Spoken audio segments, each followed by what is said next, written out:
What would you do if when you said okay, so he said yes, would go? I'm so grateful for that, Nancy. I hold the deals from my heart. Are you mad at me? Yes, I am, Jocelyn. I'm very mad at you.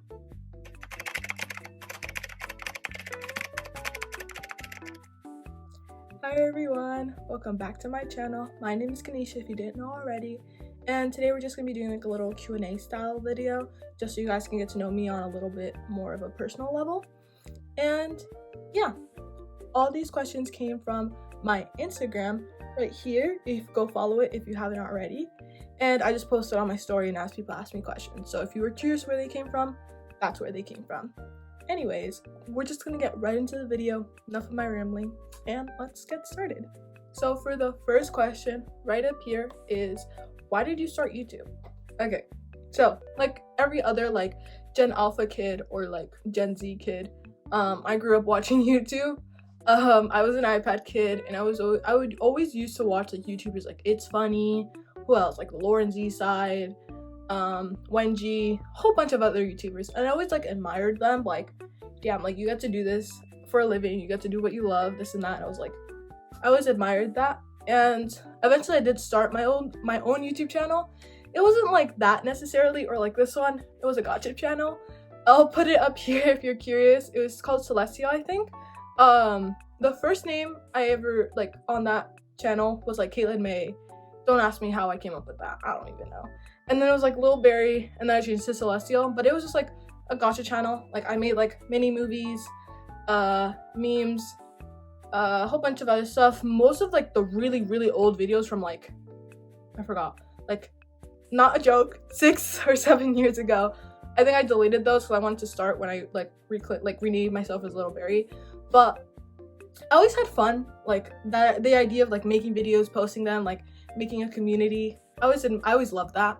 And I did eventually quit that gotcha channel like a few years ago, but then I also wanted to like start YouTube again. Honestly, I fell out of love with gotcha because I kind of grew out of that, so I wanted to make like a whole new kind of channel for myself, and this is what came about, this like IRL vlog channel. So yeah, I hope that answers the question. I hope to be here for a while, hopefully. As if you couldn't tell, this video is coming out like a week later than it was supposed to, but that's because of school, but also partially because of my laziness. But I'm gonna try to get back on track and post these videos more often. But yeah, so for the second question, it's how to edit. I don't know if this means per se like fan editing like I make, or like editing a YouTube video. I'm going to assume it's editing a YouTube video, but I'll like go over my like fan editing part of me. I started fan editing I think in 2018. I used like Funimate, VideoStar, Light Motion, and then I grew to using After Effects. I'm not gonna lie, I haven't edited in like a good year and a half. So yeah, I know I should get back into editing soon. But I've always loved making like transition edits. I'm not particularly good at all at making velocity ones, the ones you kind of mainly see on your For You page on TikTok. But I think for what this question was relating to in terms of making like editing YouTube videos, I personally use CapCut for literally everything, and then I use Canva for like thumbnails. So if you guys are curious on like specifically how I edit, I could make like a YouTube short or like a whole video just for that. But to summarize, what do I usually do? I usually like use just all the effects there. What do I use? I use like blur sometimes, like just changing the speed and stuff. Like I would say CapCut is definitely beginner friendly. Like I am not professional like at editing YouTube videos, so like I think CapCut definitely was like an easy platform to get used to. Like you just simple stuff like cutting clips, like changing the speed, maybe adding like an effect. Very simple to use. Honestly, I would highly recommend that. And if you want a specific tutorial on that, just let me know and all that, and I'll see if I can try to do that. But yeah, what are your tips on vlogging on TikTok or other social media platforms? Okay, I'm not a professional. I literally just started like a few months ago. I'm still learning, definitely still a beginner. But tips for vlogging, per se, you don't need any fancy equipment. I literally just started, I'm like using my phone to record this video as we speak. But so like honestly, don't be scared of like, oh, I need all this fancy equipment, I need all this and that.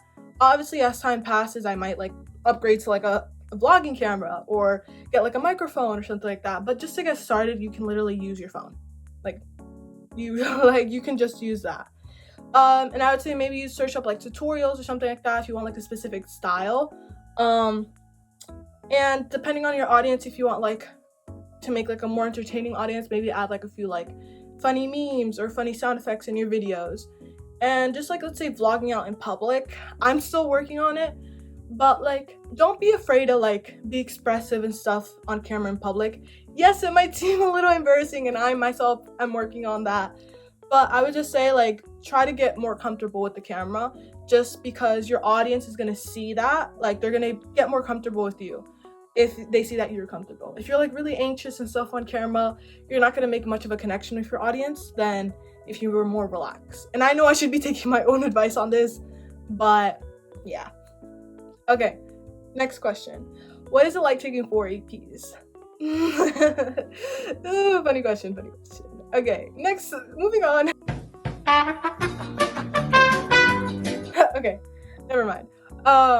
But just to be honest, it's horrible. It's horrible. No, it's like, ugh. If you guys didn't know, I am a high school junior. I'm taking 4 AP classes. I'm taking AP Stats, AP Language and Composition, AP Chemistry, and AP US History. By far, the easiest one for me is AP Stats. I'm a math person. Like, I love math.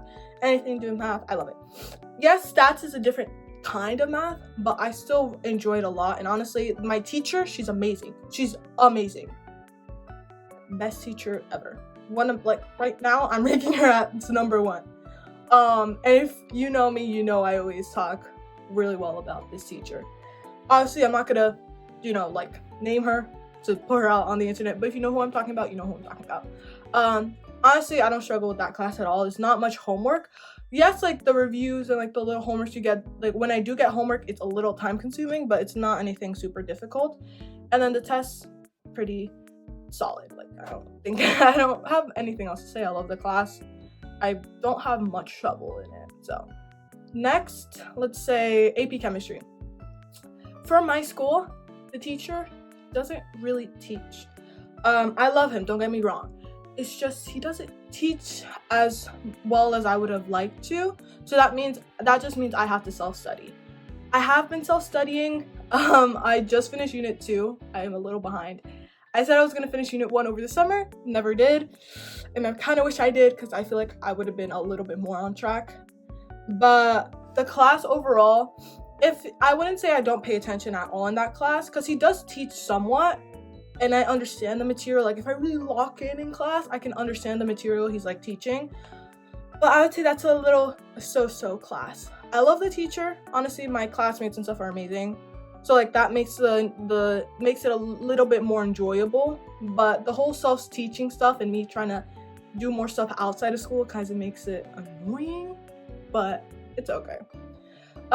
Next class, AP US History. For me in my school, this is like a 2-year course kind of, because you take pre-AP your sophomore year and then AP US History your junior year. Yeah. And then you just take half the course your sophomore year, the second half your junior year. Honestly, we haven't done much of the writing per se, so I'm a little scared for that. But in terms of multiple choice, I don't think it's like that difficult for me. The class workload, I would say there is quite a bit of workload, just because you have to do we do chapter reviews. You have to do a whole bunch of notes, a whole bunch of vocab, a whole bunch of other stuff. I definitely think it's a little bit more work intensive, but it's not super overwhelming per se. If you pace yourself, you should be fine. I'm not that good at pacing myself. I'm a big procrastinator, so that's why I struggle a little bit. But overall, the class isn't that bad, I would say. And then lastly, AP Language and Composition. I would say this is probably the class I struggle in the most, just because I'm not very strong in English. I'm more of a math person, so in terms of English, I struggle a little more. overall though, like the class itself is interesting. Like I recommend you take it even if you don't do even if you're not a much of an English person, just because I feel like it teaches you how to write. It's definitely not one of my best performing classes, but it is helping me learn to write better. I feel like it's definitely a useful class to take, even though I myself am not performing as well as I want to. It's a useful class. But I definitely feel like as the months go by, I'll get better. But as of right now, it's not horrible per se, but it's not my favorite. But yeah, in terms of like handling all 4 classes, I don't know how I do it. I don't know how I do it, if I'm being honest. Just my like little sparks of motivation that I get every now and then, I think that's how I really lock in. I don't know, but it really is like managing yourself. I like to like do like an agenda, like making sure like do deadlines and all that, just so I am on top of myself. But definitely I try to take time each day to like sit down in like a quiet environment and do my work. And yeah, I'm just gonna cut it off right here because I feel like I've been rambling a lot for this question. Nice and simple question. Here, what is your favorite food? If I had to say, I'd probably be pasta. Like I like chicken Alfredo. Yeah, I would say that was probably my favorite. Yeah. Honestly, any kind of pasta. I love pasta. Okay, next question. How long have you been cheering for? Okay, so I started cheering my freshman year. Before that, I had 0 cheer experience at all. So I'm very proud of how far I've come. There's definitely a ton of room for improvement. But I'm very grateful for how much I've been able to like progress and stuff throughout the years. Before cheering, in 8th grade, I danced at my school. Like we had like a little dance team. It wasn't anything like competitive or anything like that, but I loved it. Yes, it was tiring and stuff, but the team, like the little group we had in 8th grade, that was like I hold that dear to my heart. And like just some memories from then are just like, I love it. I'll always love to look back at the dances and stuff, even though I don't think I was the best at that. If I could go back and redo that year, I feel like I would have done it way better. But I'm so grateful for that dance team. I hold it dear to my heart. What's your favorite thing about being a cheerleader?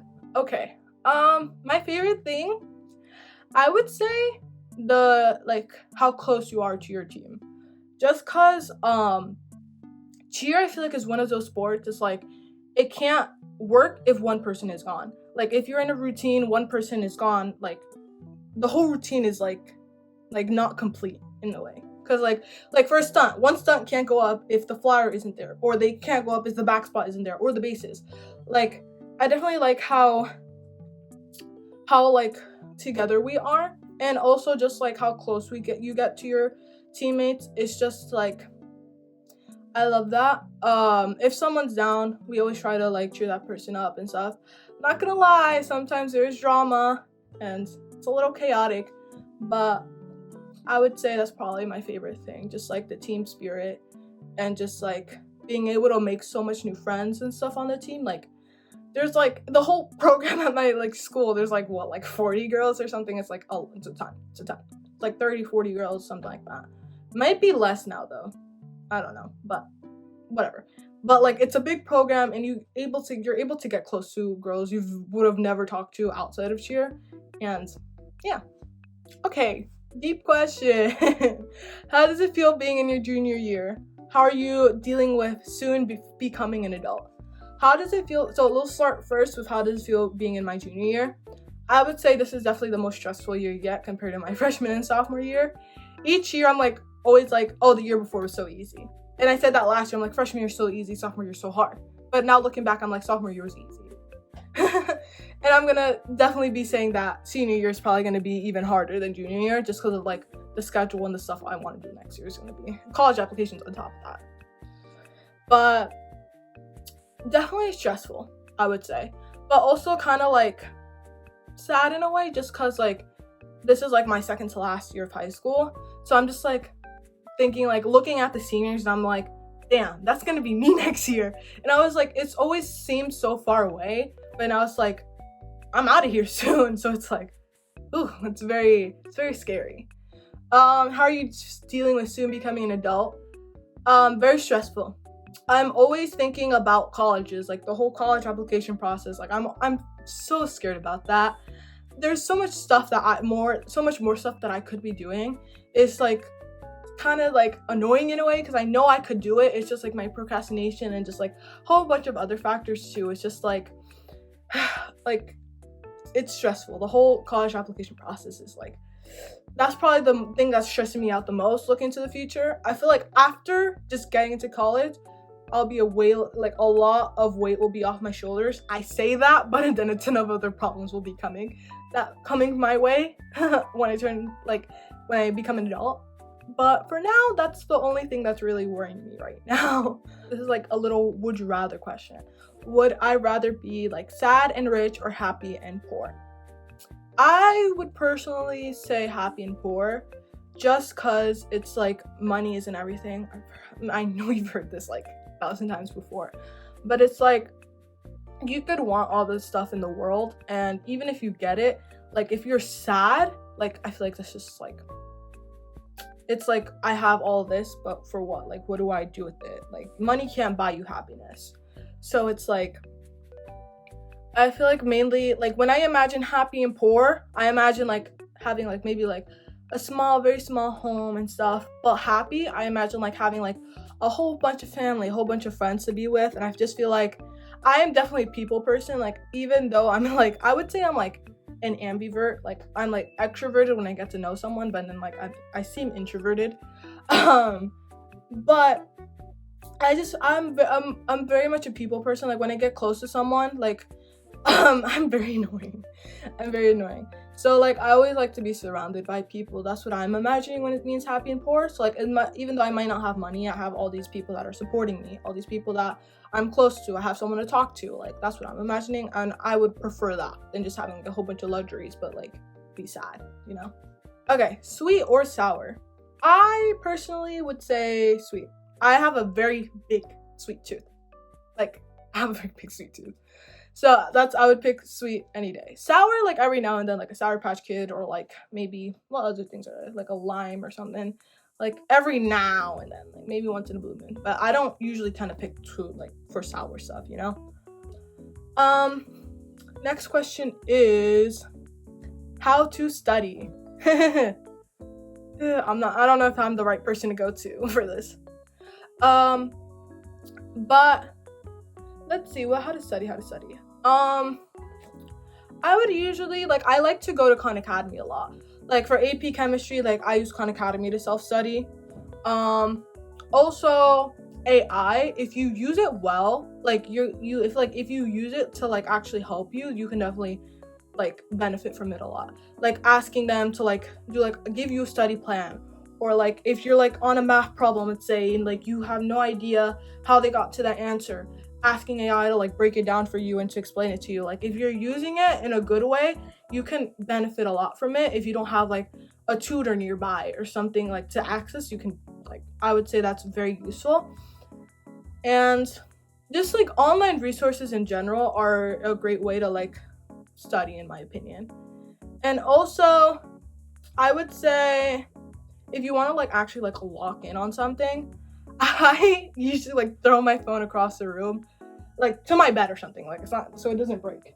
But I try to like get away from my phone, like in social media as much as possible, because I get distracted so easily. But I feel like that's very useful too. Just like not having your phone, like having your phone out of reach is like very helpful, at least for me. And also maybe like an award system, kind of like, oh, if I complete this amount of homework, I'll give myself a break. Or if I do this much, I'll like let myself do this and that. I feel like that's also like having like that balance is definitely very useful as well in studying. What country would you like to visit the most? Honestly, I don't think I have any country specific in mind, but I would say any country in Europe. I just like always admired like European countries and just how like fancy they look, and just like the food, the cultures of like European countries, they're just so like foreign to me, and I would love to like go and visit them. Maybe like Spain. I would like to go to I have like my mom has some friends over there and stuff, and it's like she's been planning to go to Spain for the longest time, but we've been unable to. So I'd say be like maybe Spain I would like to go to. But yeah. Why did you start doing cheer and when? I already answered the when, so I'll say the why. So why I started doing cheer, mainly because I feel like we don't have like a like professional, like an actual like dance like program in our school. Like there is like a dance club, but at least like when I started my freshman year, it wasn't anything like serious. There wasn't much there. I don't think there's barely any people in the club in the first place, and it wasn't like how I was like in my middle school, which was like a lot more put together in my opinion. Obviously now things could have changed, I have no idea, but because of that I kind of thought the closest thing to dance was cheer, because there was no like other kind of like team like that. So that was definitely a big factor.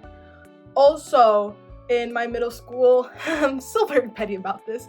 When I was in 8th grade, they started a cheer team in our middle school, but they only allowed up to 7th graders to join the team, just because it was a new program, I understand. And they like just so they could have the team, like a full team the following year. Since I was in 8th grade, I would leave the next year. But I'm still angry about that. And also that's partially why I wanted to join, because I was always curious of the sport and I admired it so much as a kid as well. I definitely like watch more gymnastics and stuff, but like the whole team stuff was like I feel like cheer is definitely more of a team sport. I feel like gymnastics is more independent. Obviously like you have like a gymnastics team and stuff, but when you perform by yourself, you know.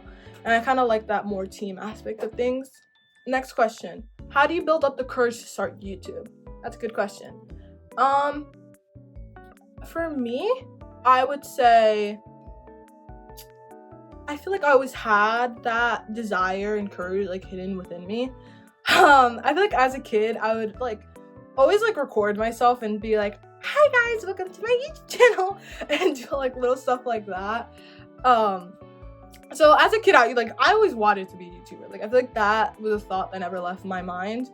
So I feel like just growing up, I finally like built the courage to actually start it. Like I've always had it and I always had that desire. So like growing up, it just increased even more and more. And that went from like having a whole gotcha channel for like a few years to stopping to making this channel. And yeah. Okay, so what is my favorite video on this channel? Okay, so my favorite video would have to be, I think, as of right now, my Day in My Life Junior Year edition. If you want to go look at it, it's right here. Just because like I love like the amount of people and how chaotic it is. Because usually it's just me in my YouTube videos, and like the fact that I was able to incorporate so many of my friends and stuff in the video, I just feel like it made it so much more entertaining. And I think it is the longest video I have on my channel right now. So it did take a while to make, and that's probably why I'm a little biased. Like it took me so long, so I'm like, I want to put it out there. And I think that's why I love it so much. So I recommend if you go check it out if you haven't already. Have you ever had beef? Okay, honestly, surprisingly, I don't think I have. I could be wrong, but I don't think I've had just like a really big problem with someone like that.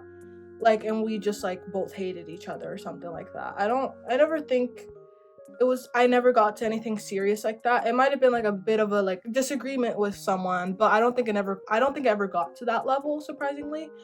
I could be wrong, and I could be just forgetting something, but as of right now, I don't think I have. Okay. How to deal with loneliness. Good question. But I feel like finding like a good, like when I feel lonely, I feel like finding a good like if you don't have any someone to talk to or anything in the moment, I always like to just like go on YouTube and watch like my comfort like childhood YouTubers. I feel like that always puts me like in a better mood, and like I feels like I have someone there with me, like who like literally just a few hours ago and just for the past few days I've been rewatching I Has Cupcake. love her so much. She was just a big part of my childhood for me. Another one was like It's Funny. I loved her growing up.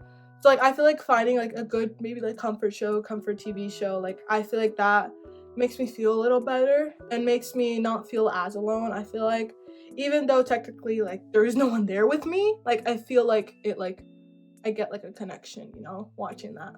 So the next question is tips on friends. All right, for me, I'm probably not the best person to come to about this, but starting freshman year, I came to this new town. I moved in from like another town, and I started high school like without knowing anyone. I'm a very like anxious person and like introverted person. I'm not gonna lie, when like getting to know new people. At least I was back then. I think my first friend was actually Camilla. I'll put up a photo of her. She approached me, I think I remember, and I think like I just started getting to know her friends, and then I started like opening up a little bit more. She was actually in my Day in My Life junior year edition as well. So but yeah, I think after that, like after I was given that little push, like, and got to know a friend, I think I started to open up a little more. But definitely I would say, like, in terms of like trying to make friends, try to see if you can like, if anyone has like an interest or something that you like, and try to maybe approach them. Like, let's say you have like an art class or something, and you can see that someone like looks like really like really concentrated on their work or something, be like, oh my goodness, like your drawing is really like nice, like give them a compliment, and like maybe like start some small talk or something.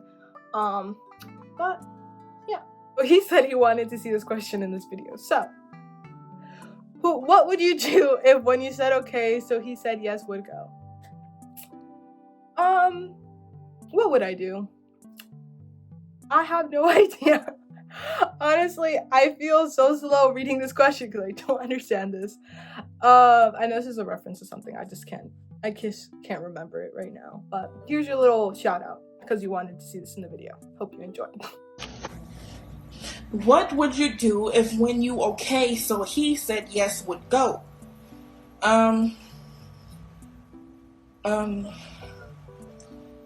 I tell him God bless him and to keep working on vocabulary.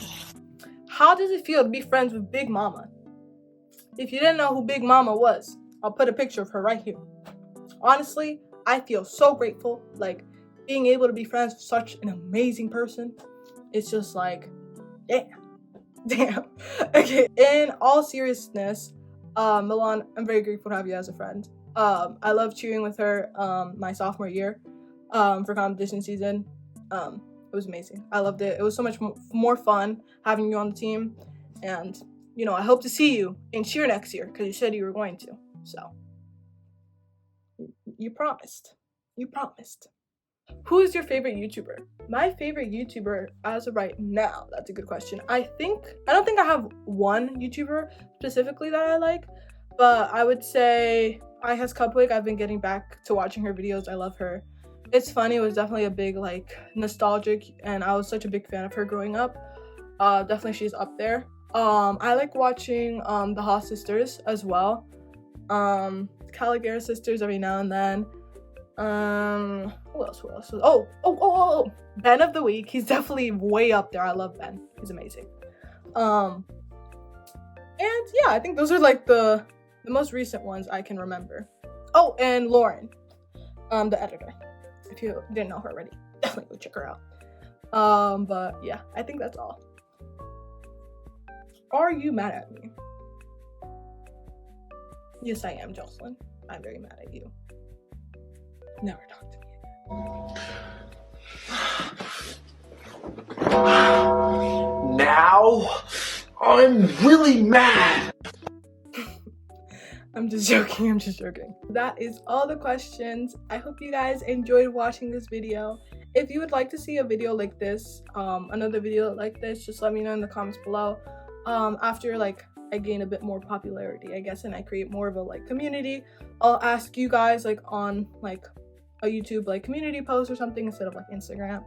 But yeah, so like and comment this video down below if you liked it, and if you have any comments or anything, criticism or any questions that weren't answered in this video that you'd like to know, just comment them down below.